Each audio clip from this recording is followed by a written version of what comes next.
6 mesi sono trascorsi e nulla si è mosso. Per chiedere la messa in sicurezza dell'incrocio al Bastone lungo la Postumia a Paderno di Ponzano, il Comitato Zona Nord ha inviato una lettera al governatore del Veneto Luca Zaia.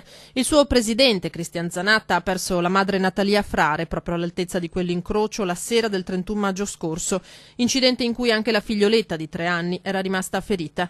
Ma quell'ennesima tragedia non è bastata a far decidere alla politica di agire. Questo continuo rimpallo tra amministrazioni che si sono succedute in questi anni e la provincia non fanno altro che sentire ancora di più i cittadini della zona nord come dei residenti di serie B. Noi assolutamente sosteniamo la nostra proposta del cosiddetto incrocio con semaforo intelligente, temporizzato, in orari determinati, che serve per ridurre i problemi di attraversamento. Le proposte della provincia di svolta obbligata a destra sono solo un palliativo, spostano il problema ma non lo risolvono. La vera soluzione, prosegue Zanatta, resta la rotatoria, ma motivi tecnici ed economici da un lato e il timore dall'altro di creare un ulteriore rallentamento sulla Postumia non hanno mai consentito la sua realizzazione.